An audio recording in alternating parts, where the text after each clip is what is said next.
بسم الله الرحمن الرحيم قل هو الله أحد الله الصمد لم يلد ولم يولد ولم يكن له كفوا أحد.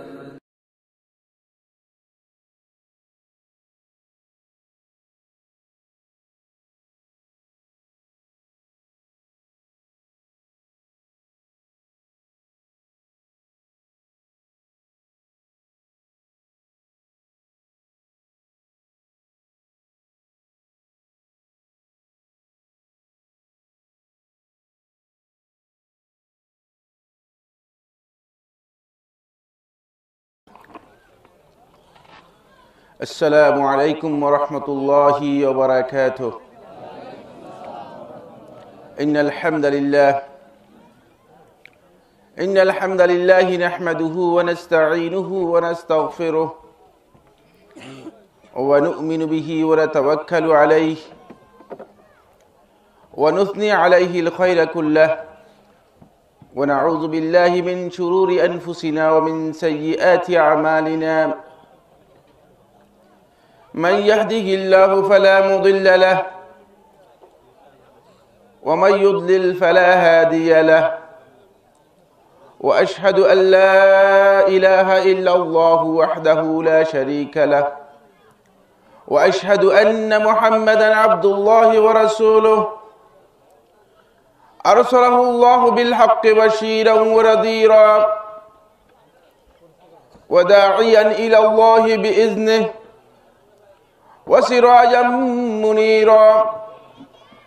أما بعد فإن أصدق الحديث كتاب الله وخير الهدي هدي محمد صلى الله عليه وسلم وشر الأمور محدثاتها وكل محدثة بدعة وكل بدعة ضلالة وكل ضلالة في النار أو كما قال عليه الصلاة والسلام. يقول الله سبحانه وتعالى: قل إن كنتم تحبون الله فاتبعوني يحببكم الله ويغفر لكم ذنوبكم والله غفور رحيم. عن أنس بن مالك رضي الله تعالى عنه قال: قال رسول الله صلى الله عليه وسلم: لا يؤمن أحدكم حتى أكون أحب إليه من والده وولده والناس أجمعين. أخرجه البخاري ومسلم. عن أنس رضي الله تعالى عنه قال: قال رسول الله صلى الله عليه وسلم: لا يؤمن أحدكم حتى يكون هواه تبعا لما جئت به. أخرجه البغوي في شرح السنة وقال النووي في الخلاصة حديث صحيح. عن عمر بن الخطاب رضي الله تعالى عنه قال: قال رسول الله صلى الله عليه وسلم: لا تطروني كما أطرت النصارى ابن مريم إنما أنا عبد فقولوا عبد الله ورسوله. أخرجه البخاري. সম্মানিত আজকের এই মহতি ইসলামী সম্মেলনের সম্মানিত সভাপতি মুহতারাম শহীদুর রহমান, আজকের এই ফরদাবাদ উত্তরপাড়া যুব সংঘের উদ্যোগে আয়োজিত চতুর্থ বার্ষিক সম্মেলনের সম্মানিত মেহমানবৃন্দ, সম্মানিত আলোচকবৃন্দ, ঢাকা থেকে আগত ফদিলাতুল শেখ ডক্টর মোহাম্মদ মঞ্জুর এলাহি, ফদিলাতুল শেখ আকরামুজ্জামান ইবনে আব্দুস সালাম এবং মঞ্চ উপবিষ্ট হযরত উলামায়ে কেরাম, আমার সামনে উপস্থিত আমার দিনী ভাইরা, পর্দার আড়ালে উপস্থিত দিনী বোনেরা, শুরুতে আল্লাহ রাব্বুল আলামিনের শুকর গুজার হচ্ছি। আল্লাহ রাব্বুল আলামিনের আজিমুশান দরবারে সেজদাবনত হচ্ছি যে মহিয়ান রব্বুল ইজ্জত ওয়াল জালাল মেহেরবানি করে আমাদেরকে এই ধরনের একটি গুরুত্বপূর্ণ দ্বীনি মজলিসে ইজতেমায় একত্রিত হওয়ার তৌফিক দিয়েছেন। এজন্য আল্লাহ রাব্বুল আলামিনের শুকরিয়া আদায় করি, আলহামদুলিল্লাহ। সম্মানিত উপস্থিতি, দ্বীনি ভাই বোনেরা, আলোচনা অনেক দীর্ঘায়িত হবে না, অনেক লম্বা আলোচনা আমরা করি না। কিছু বিষয় নিয়ে আপনাদের সাথে আলোচনা করব। এর আগে প্রথমেই আমি একটি কথা আপনাদের দৃষ্টি আকর্ষণ করবো, সেটি হচ্ছে এই গতানুগতিক যে ওয়াজ মাহফিল রয়েছে,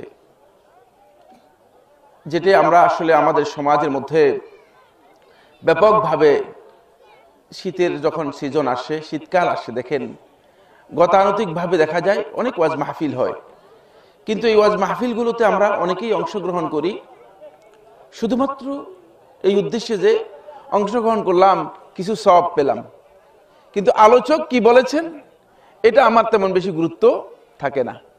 ফলে ওয়াজ মাহফিল আমরা এখানে অনেক আছি, এমন ভাইও আছেন যে হয়তো 50 বছর ওয়াজ মাহফিল শুনছেন, কিন্তু আমলের মধ্যে খুব কম পরিবর্তন এসেছে, ঠিক কিনা?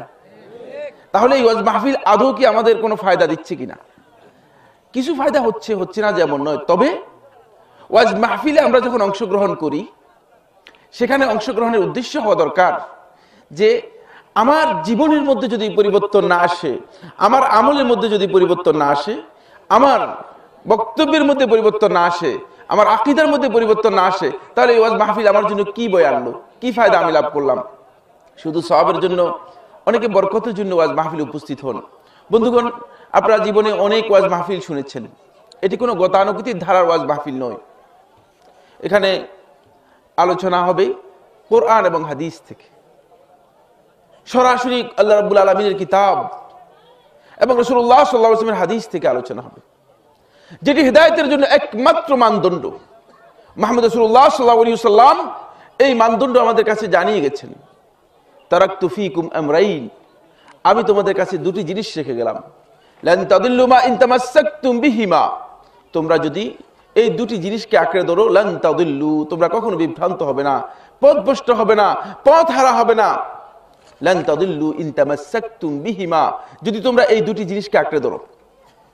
আজকে মুসলিম উম্মার দিকে তাকান, মুসলমানদের দিকে তাকান, তাহলে আপনাদের কাছে স্পষ্ট হয়ে যাবে আজকে মুসলমানরা কি পথের উপর আছে না পথ হারা হয়ে গিয়েছে? একটু আপনারা আমার সাথে কথা বলবেন, মুসলমানরা কি পথ হারিয়ে গিয়েছে না পথের উপর আছে? হাজার মতো পথ, একজনের বক্তব্য ডান দিকে, একজনের বক্তব্য বাম দিকে, একজনে বলতেছে পশ্চিম দিকে যান, একজনে বলছে উত্তর দিকে যান, একজনে বলছে দক্ষিণ দিকে যান, ঠিক কিনা? কেন? আমাদের ইসলাম কি এক নয়? আমাদের কোরআন কি এক নয়? আমাদের হাদিস কি এক নয়? আমাদের নবী কি এক নয়? তাহলে এখানে এত দ্বিধা বিভক্তির কারণ কি? তাহলে বোঝা গেল কোথাও না কোথাও সমস্যা আছে। বুঝতে পেরেছেন কিনা? এই সমস্যাটুকু মূলত কোথাও না কোথাও আছে বলেই মূলত আজকের যে আলোচ্য বিষয় বা আলোচনা, সেটি হবে মূলত কোরআন এবং হাদিস থেকে। বন্ধুগণ, আল্লাহ রাসূল সাল্লাল্লাহু আলাইহি ওয়াসাল্লাম হাদিসের মধ্যে ইরশাদ করেন, তারাকতু ফীকুম আমরাইন, তোমাদের কাছে আমি দুটি জিনিস রেখে যাচ্ছি, লান তাদিল্লু মা ইন তামাসসাকতুম বিহিমা, যদি এই দুটি জিনিসকে তোমরা আঁকড়ে ধরতে পারো, যদি এই দুটি জিনিসকে তোমরা আঁকড়ে ধরতে পারো, লান তাদিল্লু, তোমরা কখনো পথভ্রষ্ট হবে না। কিতাব আল্লাহ, একটি হচ্ছে আল্লাহর কিতাব, আর একটি হচ্ছে ওয়া সুন্নতি, আমার সুন্নাত। রাসূলুল্লাহ সাল্লাল্লাহু আলাইহি ওয়াসাল্লাম জানিয়ে গেছেন আল্লাহর কিতাব হচ্ছে আমাদের হিদায়াতের মূল বিষয় এবং রাসূলুল্লাহ সাল্লাল্লাহু আলাইহি ওয়াসাল্লামের সুন্নাহ হচ্ছে মূল বিষয়। সুতরাং হিদায়াতের জন্য যদি কোনো ব্যক্তি আল্লাহর কিতাব বাদ দিয়ে, রাসূলুল্লাহ সাল্লাল্লাহু আলাইহি ওয়াসাল্লামের হাদিস বাদ দিয়ে হিদায়াত তালাশ করে, সে হিদায়াত পাবে কিনা? আপনারা কি মনে করেন পাবে? আপনারা কি মনে করেন পাবে? কখনো পাবে না। কিয়ামত পর্যন্ত যদি কোনো ব্যক্তি হিদায়াতের সন্ধান করে কিন্তু আল্লাহর কিতাবের কাছে না আসে, রাসূলুল্লাহ সাল্লাল্লাহু আলাইহি ওয়াসাল্লামের হাদিসের কাছে না আসে, আমার বন্ধুগণ, কিয়ামত পর্যন্ত যদি চেষ্টা করে হিদায়াত লাভ করতে পারবে না, হিদায়াত লাভ করতে পারবে না। কারণ হিদায়াতের জন্য আল্লাহর নবী সাল্লাল্লাহু আলাইহি ওয়াসাল্লাম এই দুটি জিনিস দিয়ে গেছেন। কিন্তু আজকে দুঃখের বিষয় হচ্ছে এই মুসলিম উম্মাহ, মুসলমানরা ইসলাম সম্পর্কে এত দূরে সরে গিয়েছে যে মুসলমানদেরকে যদি ইসলাম সম্পর্কে আপনি জিজ্ঞেস করেন, তাহলে তারা মনে করবে যে এটা তো ইসলামের মধ্যে আছে, এটা আমরা জানি না, ঠিক কিনা? যে এটা ইসলাম আমরা তো জানি না, আমরা কোনোদিন শুনি নাই, হাদিসের জ্ঞান নেই, আমরা হাদিস পড়ি না, আমরা কোরআনের জ্ঞান রাখি না। এখানে আমি আপনাদের মধ্যে যদি উপস্থিত একজন একজন করে জিজ্ঞেস করি যে কোরআনে কারীম কয়জন লোক আছে বুঝেন, অধিকাংশ লোকে বুঝবে এমন পাওয়া যাবে? অধিকাংশ লোক কোরআন বুঝে? বরং পাওয়া যাবে অধিকাংশ লোক কোরআন বুঝে না। তাহলে কোরআন না বুঝলে যে কিতাবকে আল্লাহ রাব্বুল আলামিন নাজিল করেছে, শাহরু রমাদান আল্লাযী উনজিলা ফীহিল কুরআন হুদাল লিন-নাসি ওয়া বায়িনাতিন মিনাল হুদা ওয়াল ফুরকান, গোটা মানব গোষ্ঠীর হিদায়াতের জন্য যে কিতাবকে আল্লাহ রাব্বুল আলামিন অবতীর্ণ করলেন, সেই কিতাবে আমি বুঝলাম না, তবে হিদায়াত পাবো কোথায়? ঠিক না? হিদায়াত পাওয়ার তো কোনো সুযোগ আমার নেই। আল্লাহ রাব্বুল আলামিন বলে দিয়েছেন আলিফ লাম মিম যালিকাল কিতাবু লা রাইবা ফীহি হুদাল লিল মুত্তাকিন। কোরআনে কারীমকে বলেছে এটি মুত্তাকিদের জন্য হিদায়াত। যারা আল্লাহ রাব্বুল আলামিনকে সত্যিকারভাবে ভয় করবে তারা এই কিতাব থেকে হিদায়াত নিতে পারবে। কিন্তু দুঃখজনক বিষয় হচ্ছে এই যে কিতাব যেহেতু আমরা বুঝি না, এই কিতাব থেকে আমরা হিদায়াত নিতে পারতেছি না। আমার বন্ধুগণ, তাই আমার এই আলোচনায় আমি আজকের এই যে আলোচনা রয়েছে, আলোচনা আমি দুটি কথার মাধ্যমে আমার আলোচনা শুরু করব। এটি আলোচনার আগের একটা ইন্ট্রোডাকশন, একটা ভূমিকা, এটা মূল আলোচনা নয়। তারপরে আমি আমার নবী সাল্লাল্লাহু আলাইহি ওয়াসাল্লাম, বিশ্ব নবী সাল্লাল্লাহু আলাইহি ওয়াসাল্লাম, যে নবী সাল্লাল্লাহু আলাইহি ওয়াসাল্লামকে আল্লাহ রাব্বুল আলামিন গোটা বিশ্ববাসীর জন্য রহমত হিসেবে প্রেরণ করেছেন। কোরআনে কারীমের মধ্যে আল্লাহ সুবহানাহু ওয়া তাআলা ইরশাদ করেছেন, ওয়া মা আরসালনাকা ইল্লা রাহমাতাল লিল আলামিন, যে আমি আপনাকে প্রেরণ করেছি রাহমাতাল লিল আলামিন, বিশ্ববাসীর জন্য রহমত হিসেবে। যে নবী সাল্লাল্লাহু আলাইহি ওয়াসাল্লামকে আল্লাহ সুবহানাহু ওয়া তাআলা বিশ্ববাসীর জন্য রহমত হিসেবে প্রেরণ করেছেন, এই নবী সাল্লাল্লাহু আলাইহি ওয়াসাল্লামের ভালোবাসার উপর কিছু কথা আপনাদের সাথে আলোচনা করব। আল্লাহ রাব্বুল আলামিনের কাছে তৌফিক কামনা করছি, আল্লাহ রাব্বুল আলামিন মেহেরবানি করে আমাকে যেই কথাগুলো আলোচনা করার ইচ্ছা করেছি সেগুলো বলার এবং আপনাদেরকে শোনার তৌফিক দান করুন, বলুন আমিন। আমার বন্ধুগণ, একটি বিষয় নিয়ে আমি আলোচনা করব, সেটি হচ্ছে এই আজকে যখন আমরা দেখি মাহফিলগুলোতে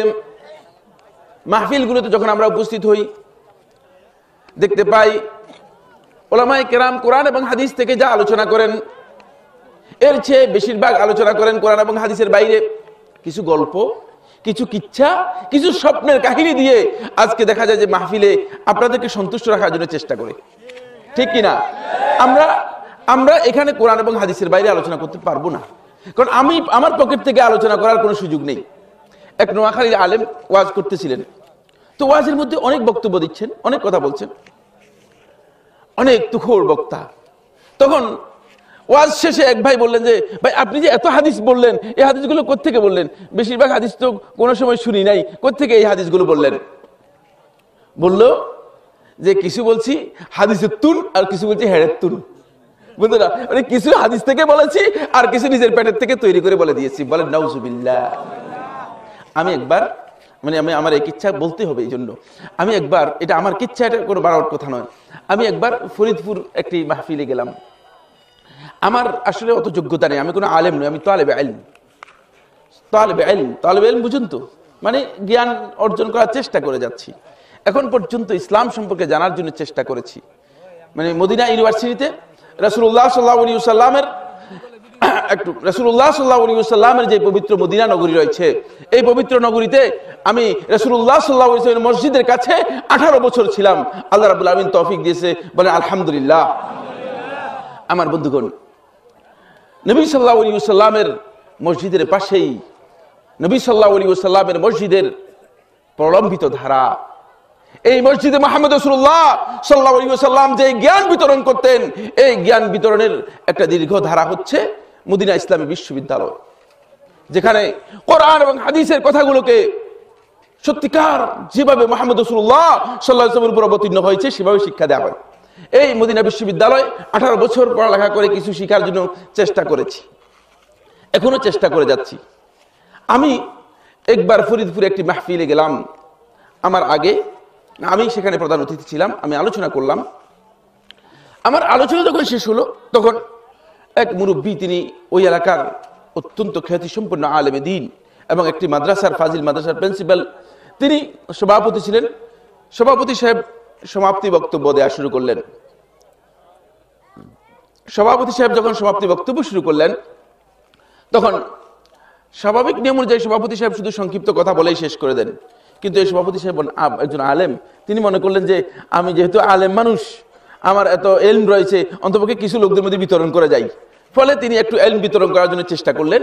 আমি উপবিষ্ট রয়েছি পাশে, তিনি বললেন, একটি মাহফিলের মধ্যে একটি ঘটনা বললেন যে বসরা নগরীতে আব্বাসীয় যেই খলিফারা ছিল, খলিফাদের কোন এক খলিফার সময় এক পাগল ছিল। থাকতেই পারে, ঢাকা শহরেও পাগল আছে, আপনাদের বাঞ্ছারামপুরেও পাগল আছে, বসরাতেও পাগল থাকতে পারে, কোনো অসুবিধা নেই। এই কথা মেনে নিতে পারেন, ঠিক কিনা? পাগল আছে এটা মেনে নিতে পারেন কিনা? মেনে নিতে পারেন, পাগল ছিল, আচ্ছা মেনে নিলাম, পাগল আছে, ঠিক আছে। এরপর বলে যে ওই যে পাগল ছিল বসরা নগরীতে, ওই পাগল সে ছিল মানে সম্পূর্ণ ল্যাংটা। পাগল ল্যাংটা হইতেই পারে, এটাও মেনে নেওয়া যায়, পাগল ল্যাংটা হইতে পারে। পাগলের জন্য যেহেতু তার বিবেক নেই, এই জন্য শরীয়তের তাকলিফ তার উপর থাকে না, মানে শরীয়ত তার উপর জোর জবরদস্তি আর করতে পারবে না, পাগল হয়ে গেছে, এই জন্য শরীয়তের তাকলিফ তার উঠে গেছে। হাত্তা ইউফিক, আমার নবী সাল্লাল্লাহু আলাইহি ওয়াসাল্লাম বলেছেন, যতক্ষণ পর্যন্ত পাগলের হুঁশ না আসবে ততক্ষণ পর্যন্ত পাগলের উপর ইসলামী শরীয়তের বিধান প্রযোজ্য হবে না। বুঝতে পেরেছেন? ইসলামী শরীয়তের বিধান প্রযোজ্য হবে না, এটাও মেনে নেওয়া যায়। বলছে পাগল বসরা নগরীতে আছে, পাগলের নামও বলেছে, আমি এখন নামও বলতে পারবো। তারপরে ওই পাগল, পুরা কিচ্ছা বলবো না তো, এই জন্য সংক্ষিপ্ত কথা বলছি। ওই পাগল ছিল পরিপূর্ণ ল্যাংটা, একেবারে কাপড় চোপড় নেই। এরপর এই বন্ধু বললেন, এই সভাপতি সাহেব বললেন, এই পরিপূর্ণ ল্যাংটা ওই পাগল ছিল ওই যুগের সবচেয়ে শ্রেষ্ঠ ওলি, বলেন নাউজুবিল্লাহ। হতবাক হয়ে গেলাম আমি, সভাপতি সাহেবের দিকে তাকিয়ে থাকলাম কিছুক্ষণ। তিনি বক্তব্য দিচ্ছেন। এরপর যখন তার বক্তব্য শেষ হলো, আমি তার কাছ থেকে মাইকটি নিলাম। আমি মাইক নিয়ে বললাম, সভাপতি সাহেব একটি সুন্দর ঘটনা বলেছেন। পাগল ছিল, ল্যাংটা ছিল, এরপরে বলেছেন যে সবচেয়ে বড় ওলি ছিল। তাহলে যেহেতু আল্লাহ রাব্বুল আলামিনের ওলি হওয়ার জন্য ল্যাংটা হওয়া উত্তম কাজ, তাহলে আপনি শুরু করেন সর্বপ্রথম, এই কাজ দিয়ে শুরু হোক আজকের এই আলোচনা। এবার সভাপতি সাহেব বললেন যে আমার ভয় পেয়ে গেলেন। আমি বললাম, কেন লোকদেরকে এই কথা বলেছেন? কোন হেদায়েতের মধ্যে রয়েছে এই মানুষদের জন্য? আমার কাছে স্পষ্ট করে দিতে হবে, আমি জানতে চাই আদৌ কি এর মধ্যে কোনো হেদায়েত আছে কিনা। হতে পারে গ্রামে গঞ্জে কোনো পাগল থাকতেই পারে ল্যাংটা, এটা আমি অস্বীকার করি না, এর বিরুদ্ধে আমার কোনো বক্তব্য নেই। কিন্তু কোন পাগল আল্লাহ রাব্বুল আলামিনের ওলি হয়েছে, এটা কে বলেছে আপনাকে? কিভাবে হতে পারে?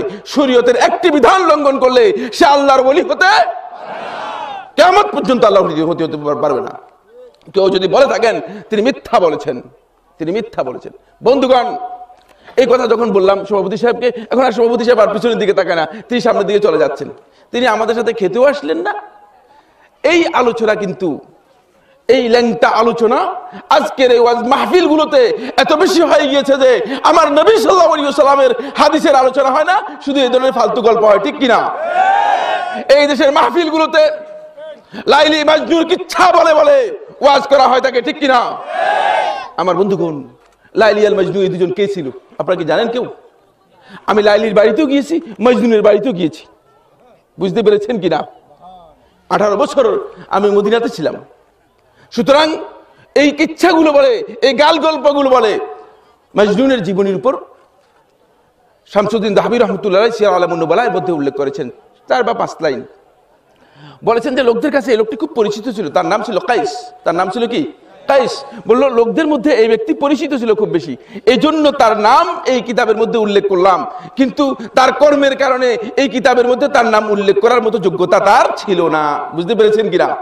তার এই যোগ্যতা ছিল না। আমার বন্ধুগণ, এগুলো নিয়ে আমাদের সমাজের মধ্যে আলোচনা হয়ে থাকে, এগুলো নিয়ে মাহফিলগুলোতে আলোচনা হয়। আজকের এই মাহফিলের মধ্যে এমন কিছু কথা বলা হবে যেগুলো কোরআন এবং হাদিসের বাইরে একটি শব্দ আলোচনা হবে না। যদি হয় সেটা আমি ওয়াফেজ করে নিব, বলেন আলহামদুলিল্লাহ। আমার বন্ধুগণ, আমার পরে 2 জন বিজ্ঞ আলোচক রয়েছেন যাদেরকে আপনারা আলেমদের পর্যায়ে ফেলতে পারেন।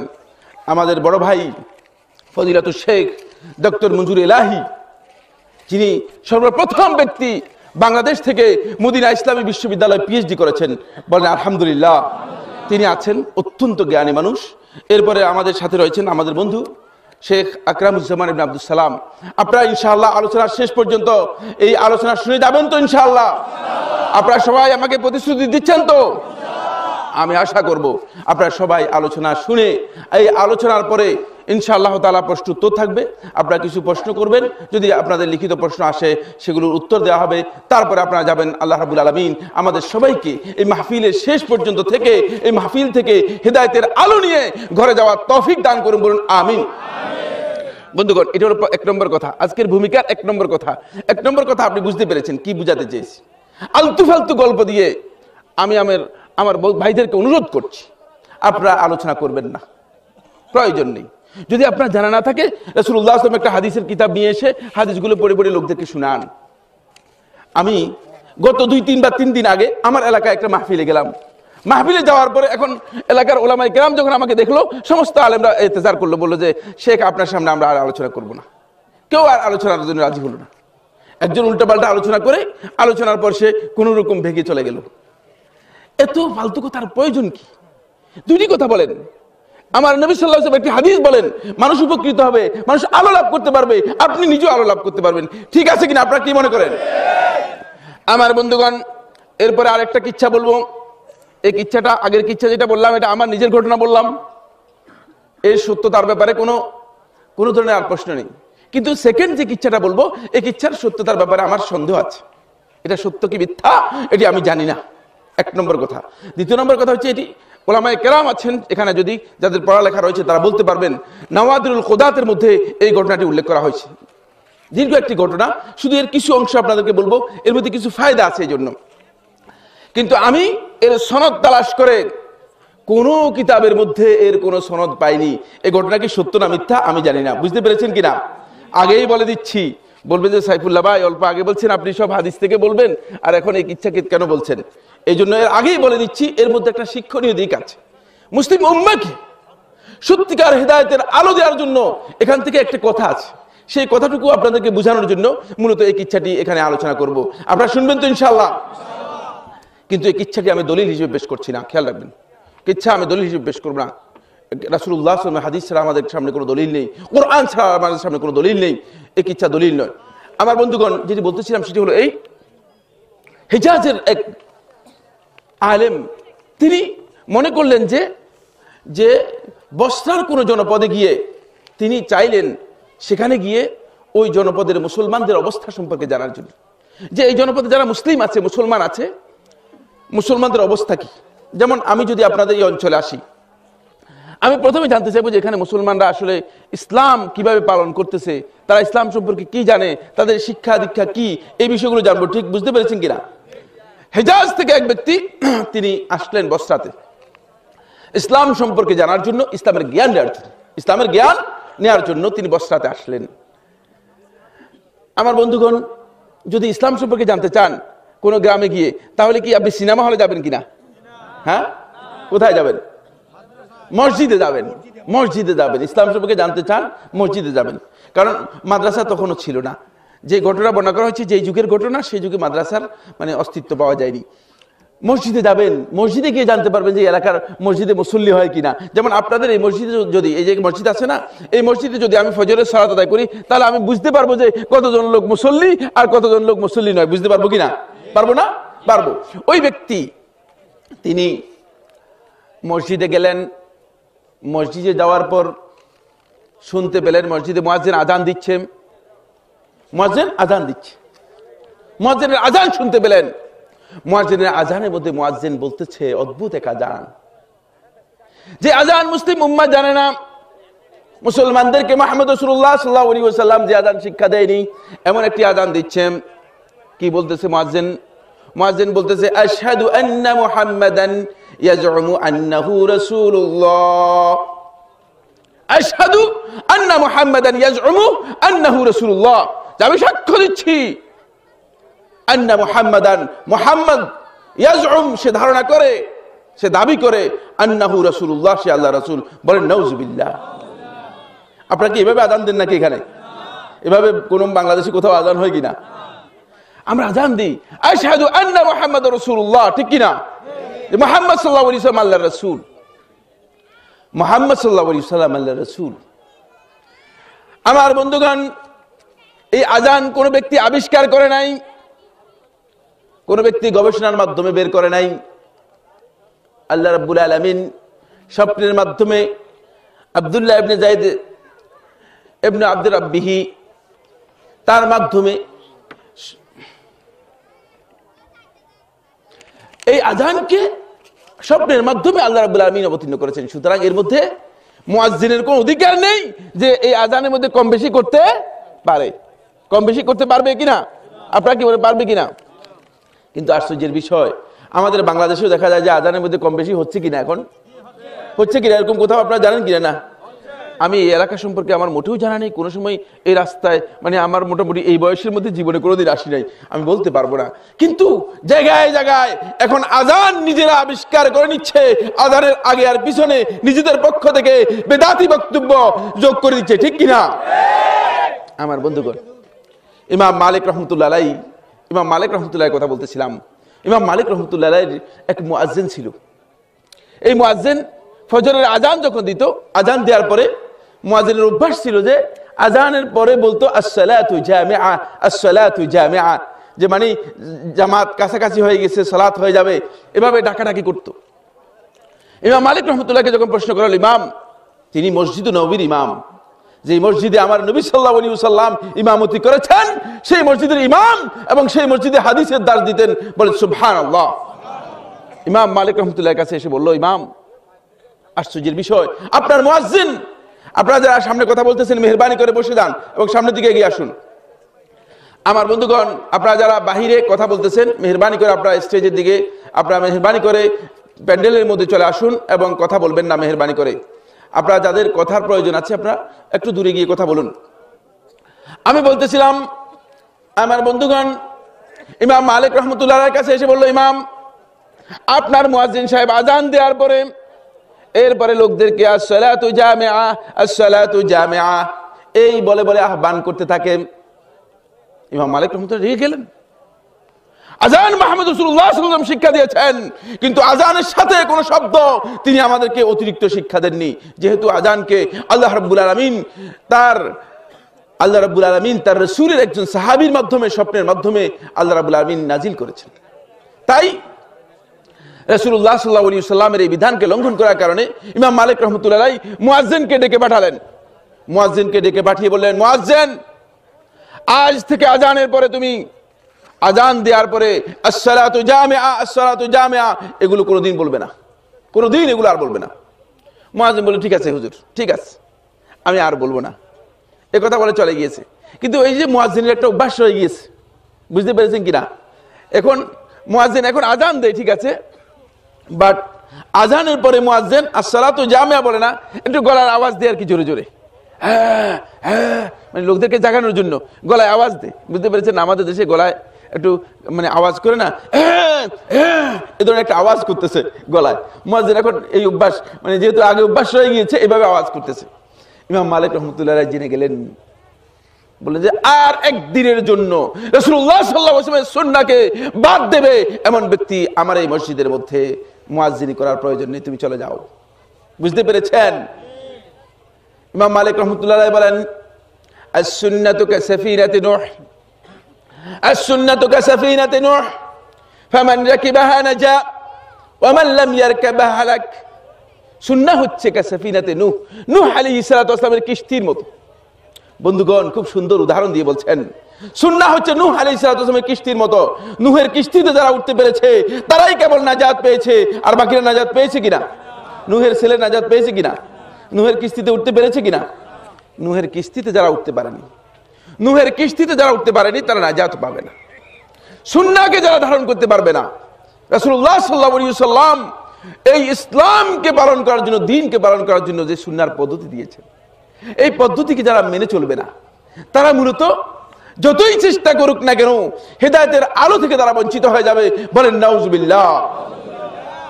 আমি বলতেছিলাম, আযানের ঘটনা বলতেছিলাম। বসরা নগরীতে যখন আসলেন, এসে যখন মসজিদে গেলেন, সেখানে আযান শুনতে পেলেন। অদ্ভুত, মুয়াজ্জিন আযান দিচ্ছেন, খেয়াল পড়ে কিনা কোন ঘটনা বলতেছিলাম, যে মুয়াজ্জিন আযান দিচ্ছে, যে আযান আশহাদু আন্না মুহাম্মাদান ইয়াজউমু আন্নাহু রাসূলুল্লাহ, যে মুহাম্মদ ধারণা করে মুহাম্মদ আল্লাহর রাসূল। বলেন নাউজুবিল্লাহ। এই আযান যখন শুনলো হতবাক হয়ে গেল, কি ব্যাপার, মসজিদের মুয়াজ্জিন এভাবে আযান দিচ্ছে, ঘটনা কি? তখন মুয়াজ্জিনের কাছে গেল, মুয়াজ্জিনের কাছে গিয়ে বলল, মুয়াজ্জিন তুমি কি এই মসজিদের মুয়াজ্জিন? বলল জি। তাহলে এই মসজিদের মুয়াজ্জিন যদি হও তাহলে তুমি এই আযান দিচ্ছ কেন? আমরা মুসলমানরা তো এই আযান দেই না, তুমি কেন এই আযান দিচ্ছ? বলে দেখেন আপনি কোত্থেকে আসছেন জানি না, আমি এই মসজিদের মুয়াজ্জিন, আমি একজন ইহুদি। আমি একজন কি? বলেন নাউজুবিল্লাহ। আল্লাহ রক্ষা করেছে, মানে আমাদের দেশে তো ইহুদি মুয়াজ্জিন নেই, আছে নাকি? নাউজুবিল্লাহ। বললো আমি এই মসজিদের মুয়াজ্জিন, আমি একজন ইহুদি, আমি একজন ইহুদি, আমি মুহাম্মদকে আল্লাহ রাসূল বিশ্বাস করি না। যখন আমাকে মুয়াজ্জিন হিসেবে নিয়োগ দেওয়া হলো তখন আমি তাদের সাথে শর্ত করলাম যে আমি তো মুহাম্মদকে আল্লাহ রাসূল মনে করি না, এখন আমি কিভাবে আযান দিব?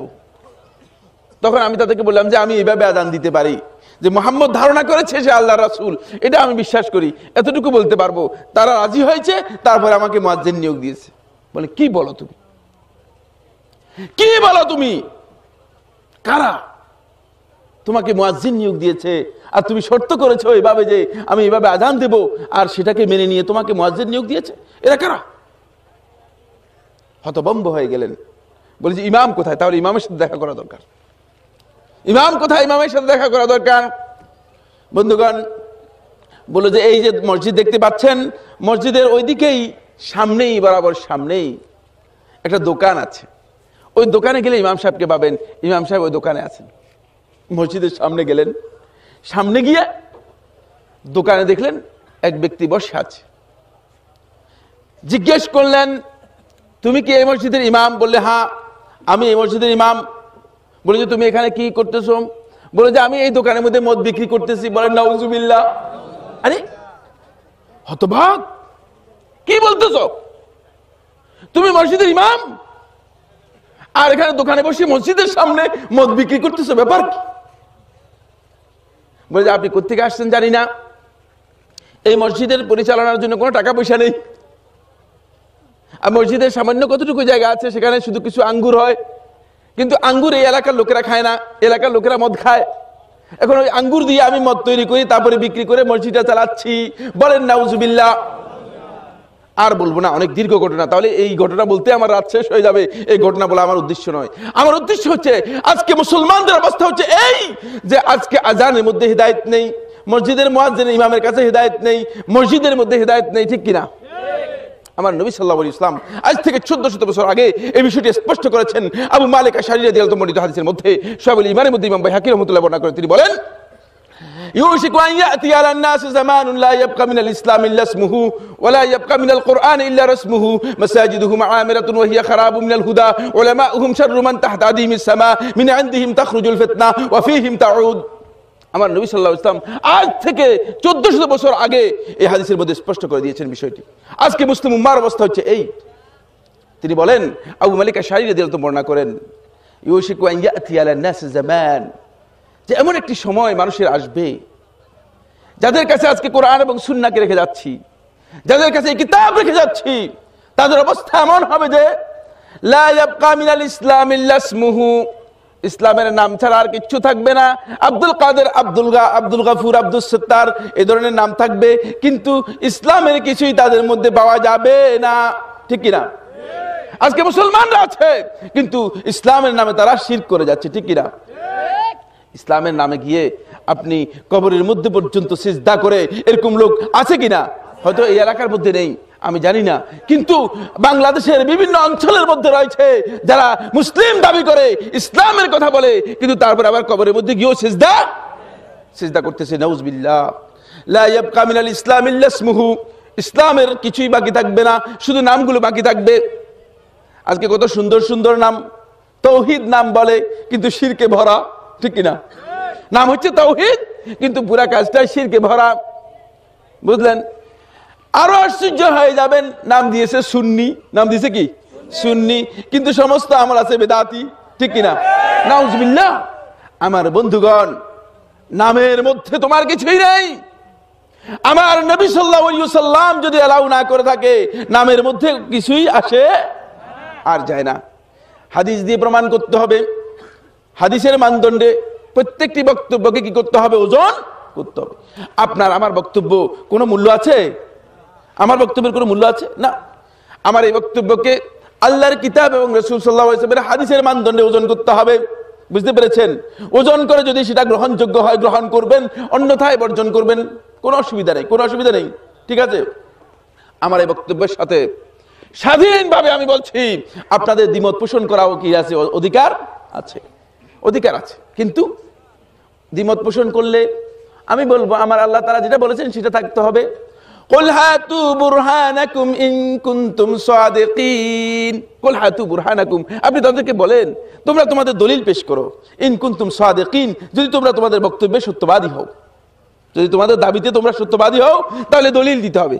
তাহলে দ্বিমত পোষণ করলে আমাকে কি করতে হবে? দলিল দিতে হবে। দলিল ছাড়া আন্দাজের উপর দ্বিমত পোষণ করার কোনো সুযোগ নেই। আসুন আমার বন্ধুগণ, আমার নবী সাল্লাল্লাহু আলাইহি ওয়াসাল্লাম এই হাদিসের মধ্যে বলতেছেন, লা ইয়াবকা মিনাল ইসলাম ইল্লা ইসমুহু, ইসলামের নাম ছাড়া আর কিছু থাকবে না। ওয়ালা ইয়াবকা মিনাল কুরআন ইল্লা রাসমুহু, কোরআনের শুধুমাত্র এই যে অক্ষরগুলো রয়েছে, এই শব্দগুলো রয়েছে, আয়াতগুলো রয়েছে, সেগুলো অবশিষ্ট থাকবে, কিন্তু কোরআনের কোনো আমল বাকি থাকবে না। আজকে দেখেন কোরআনের আমল আজকে অবস্থা কি? এই কোরআনকে আমরা নিজেদের জীবনে আমল করতেছি মুসলমানরা? আপনারা কি মনে করেন করতেছেন কিনা? খুব কম সংখ্যক লোক।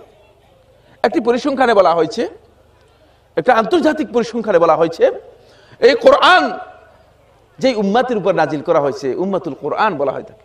এদেরকে কি বলা হয়? উম্মাতুল কোরআন।